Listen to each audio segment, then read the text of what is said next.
Just got back from a trip to Nevada, flying out of Buffalo, and I'm from Ontario. The airport is a dream, no lineups, quick through TSA checkpoints.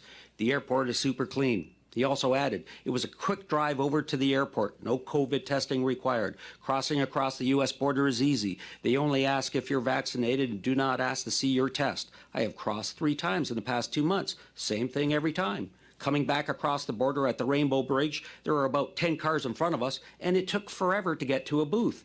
So anyone thinking of ditching Pearson Airport and traveling down to Buffalo, do it. It's worth it. Minister, Niagara Falls is the #1 tourism leisure destination in all of Canada. Yet every taxpayer dollar that Destination Canada spends in international markets, including our prime market, the United States, for our border communities, is being wasted by headlines that continually hit the press talking about Pearson Airport being the worst airport in the world. My colleague has just mentioned this. 60 countries around the world have abandoned all air travel pandemic restrictions, including most of our European allies. So why does this government continue to cling to these restrictions, which only do a disservice and disincentivize travel to this country? Good question.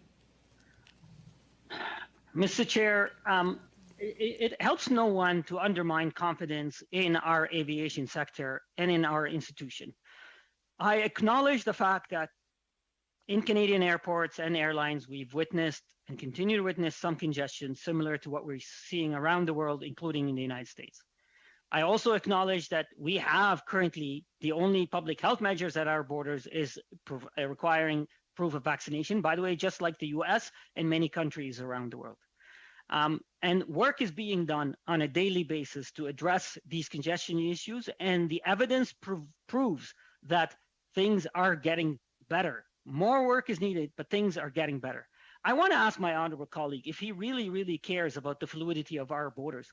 Why did he and his colleagues support these blockaders who blocked our borders for weeks, prevented Canadians and others from... Minister, the question period is to me now. And if you had done your job, Minister, and spoken to stakeholders, including the federally bridge that you regulate in Fort Erie, the Fort Erie Peace Bridge Authority, you appoint members of that commission. They can tell you about the border delays, about traffic being down 50%, Minister, yet wait times are up almost over 2 hours, and yet you've done nothing. Minister, you have a hard time responding to correspondence from them, and they're your commission that you regulate. So why are you continuing to put disincentives to travel to this country? 40,000 people in my community work in the tourism sector, and they're being impacted. And we've lost 2 tourism years because of COVID. This year, if we lose it, it's self-inflicted, and there's nobody to blame but this Liberal government. When are you going to take actions? Who told you, Minister, that ArriveCan is not having any impact on wait times? Mr. Chair, setting aside the bluster there, we continue to do everything we can to protect the health and safety of Canadians and facilitating smooth border crossing for all travelers. And we have had all hands on deck, whether it is at airports or land borders. My colleagues and I have been working with border communities to ensure that they have the tools they need to facilitate safe and efficient border crossing. Mr. Chair, the public health measures that we have. Who have you spoken to, Minister? Have you spoken to the stakeholders? Have you spoken to the bridge commissions? Have you spoken to the tourism stakeholders? My understanding is the Liberal caucus was meeting recently in Niagara Falls, the Ontario caucus. Did they meet with any stakeholders to hear from them directly about the impact that it's having on my community? Yes or no?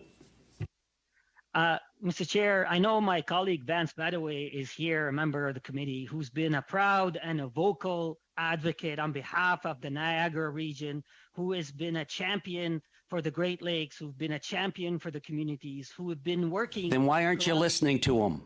...collaboratively with our ministers, who've been working collaboratively with stakeholders. I have met with stakeholders. I've met with experts in tourism, and we will continue to do 10 more seconds, please, Minister.